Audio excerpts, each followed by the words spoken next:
Olá, queridos, a paz seja convosco, tudo bem com vocês? Estamos aqui em mais um dia do Leitura Diária da Bíblia. Vamos dar continuidade à leitura do Evangelho de Mateus. Hoje estaremos lendo os capítulos número 24 e o capítulo número 25. E é muito importante que a gente possa estar atento a esses últimos ensinamentos antes da prisão, condenação, morte e ressurreição do nosso Senhor Jesus. Eu espero que você já tenha feito a sua leitura. O que faremos aqui é um comentário a respeito desses dois capítulos, com a permissão do nosso Deus. Interessante aqui, no capítulo número 24, ele é conhecido, o seu primeiro tema, como o sermão profético. Ali após, eu acredito que durante o ensinamento a respeito da sua segunda vinda, Jesus é indagado pelos seus discípulos sobre o que aconteceria antes da sua vinda, o que é que iria acontecer como um sinal para que eles pudessem se antecipar e se preparar para isso.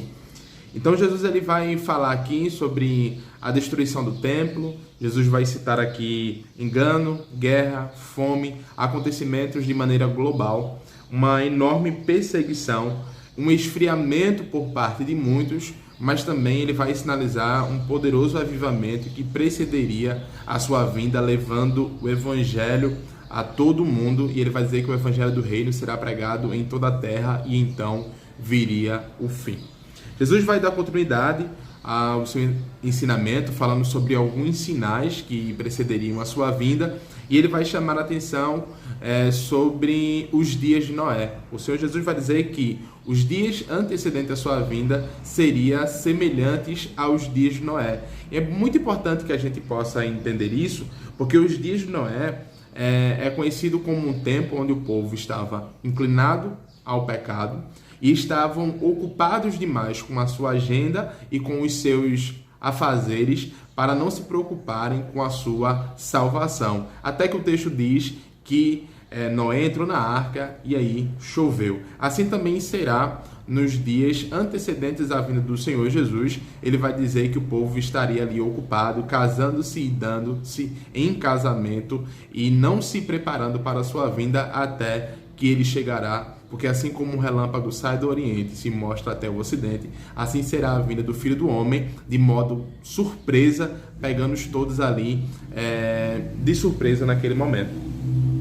Dois versículos chaves para que a gente possa entender o capítulo número 24 está no versículo número 25, onde ele vai dizer o seguinte: vejam que eu os avisei de forma antecipada. É importante entender que Jesus está dando aqui uma informação antecipada visando a nossa preparação. Não adianta de nada você receber uma informação antecipada se você não faz nada com ela. Vamos supor que você recebe uma informação antecipada que em tal dia vai ter uma promoção em um determinado lugar específico. Então, se você não aproveitar essa informação para que você possa tomar uma atitude antes dos outros, de nada valeu a informação antecipada. Assim também é a informação que nós recebemos a respeito dos sinais da vinda do Senhor Jesus. Se nós não nos prepararmos, se nós não nos atentarmos aos detalhes e aos sinais, a fim de nos preparar, não adiantou de nada a informação que ele nos deu. Então ele está chamando a atenção para as informações que ele está nos dando para que a gente possa nos preparar, tá certo? E uma outra parte aqui que é bem interessante é o versículo número 13, que ele vai dizer que aqueles que perseverarem até o fim será salvo. Então, é importante que a gente possa aproveitar a informação antecipada para nos preparar e continuar perseverante até o fim, tá bom? Então, para concluir esse ensinamento, ele entra no capítulo de número 25, trazendo alguns detalhes aqui para a gente, como a parábola das 10 virgens, que vai falar a respeito exatamente da preparação.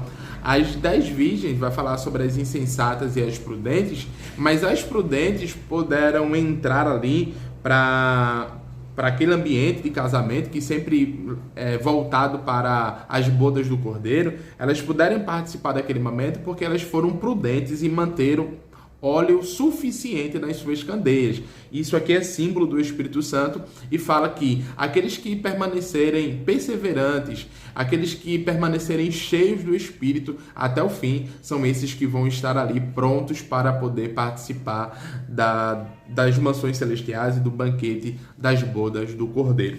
E para finalizar, ele vai nos trazer 2 ensinamentos através da parábola dos talentos e do julgamento das nações. É importante a gente entender que as duas coisas aqui se entrelaçam. Dos versículos 14 ao 28, a gente entende que nós somos mordomos dos recursos de Deus. E dos versículos 25 até o 46, a gente vai entender que nós somos agentes de Deus na terra. Como assim? Um crente maduro, ele se preocupa com os interesses do reino de Deus, em como ser as mãos, os pés, a boca, o vaso que Deus vai usar mediante alguma situação. Entenda bem, para esses, tá certo? Deus ele vai se utilizar para abençoar alguém ou para fazer algo em favor dos seus pequeninos. E para esses jamais faltarão recursos. Deus dará os recursos necessários.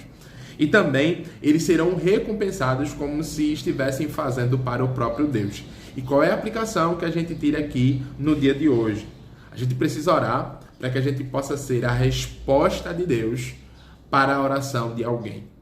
Quem sabe tem alguém orando, pedindo ao Senhor um recurso, pedindo ao Senhor uma ação, e Deus pode ser utilizado na nossa vida para que a gente possa ser resposta, para estender as mãos sobre alguém, para ir até alguém ou para enviar o recurso que alguém espera, tá certo? Então que Deus ele possa contar conosco como o vaso mais próximo do ambiente em que ele quer usar, do ambiente em que ele quer agir. Então, olha, que você possa no dia de hoje pedir ao Senhor Deus discernimento, para que você não possa apenas ser aquele que recebe, mas aquele que vai administrar os recursos do reino, aquele que vai ser o agente de Deus para abençoar a vida de alguém. Que Deus te abençoe. Até a próxima leitura diária da Bíblia, com a permissão de Deus, em nome do Senhor Jesus.